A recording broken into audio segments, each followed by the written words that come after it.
The following story has been brought to you by StoriesToInspire.org. I heard from the former chief rabbi of Israel, Rabbi Yisrael Meir Lau. He said, it was 1989. Gorbachev allowed the Iron Curtain to fall. Gorbachev Zachal Atoiv. And so many came to Israel and to America and other places, as many of you.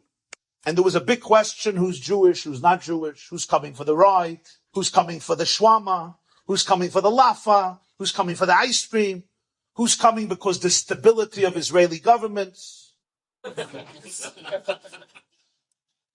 competing with Russia for a different reason, but whatever.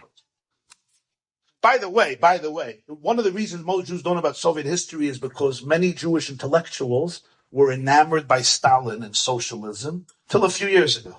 That's one of the reasons. They thought it's a Gan Eden over there, a paradise. It was a hell, but they thought it was a paradise. In any case, so Rabbi Lau, I heard this story from Rabbi Lau. There was a Russian young man, he came in, and he wanted a certificate from the rabbinate that he's a full Jew. So Rabbi Lau says, do you have a witness? So he says, yeah, I have a witness.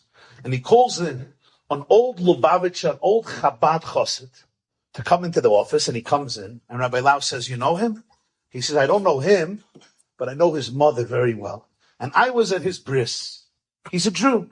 Rabbi Lau says, could you say anything else? He says to Rabbi Lau, yeah, let me tell you something. His mother was a doctor in a hospital in Moscow and had a very, very good job. Because she had a good job, she was privy to a special gift. She got 2 cigarettes a day. 2 cigarettes a day. Unbelievable. 1 cigarette she would smoke. The second cigarette she put into a special suitcase and sealed it under her bed. Once a year in March, she would come to me, this old Chabad Chassid from Samarkand, Uzbekistan, says to Rabbi Lau. She would come to me with the suitcase. She would open it up. It had 365 cigarettes because she put away 1 cigarette every day. 365 cigarettes. She said, here. And I knew what that meant. I sell it on the black market, and with the money, I purchase pure flour to bake matzah for Passover, for her to eat matzah for herself and her children confidentially in her sealed apartment so that she wouldn't be fired as a doctor. So this old chassid tells Rabbi Lau, that's his mother. You think that's enough to think she's Jewish? Rabbi Lau started to cry. He says, is your mother alive? Says, yeah. Where is she? She's in Moscow. She's an old woman. It's 1989. Rabbi Lau says, does she have a telephone in the house? She has a telephone in the house. She got a telephone. Can you call her? Yeah. Call her. I want to speak to her. So the son calls his mother in Moscow from Jerusalem, calls his mother in Moscow and says, the chief rabbi of Israel wants to speak to you. Wow, what an honor. She gets on the phone, and Rabbi Lau says, your friend, this Chabadnik, just told me the story about the cigarettes. She says, yeah, it's true. That's how we had matzah every year. So Rabbi Lau looks at her, and he doesn't look at her. He speaks to her on the phone, and weeping, he says, what type of Jew do you call yourself?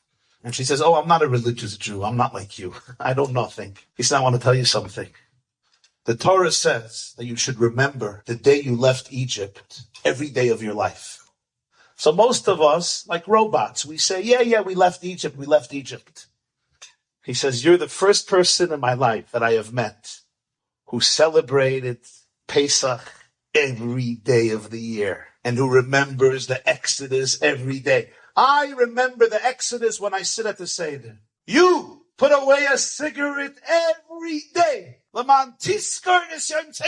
Remembering the Jewish journey from slavery to freedom. He says, wow, I have never met such a person in my life. You think about that some of your parents, grandparents, you, under crazy circumstances, kept that little flame burning, even if it looked like putting away a cigarette to be able to purchase matzah. And here today, just a few decades later. Enjoyed this story? Come again. Bring a friend. StoriesToInspire.org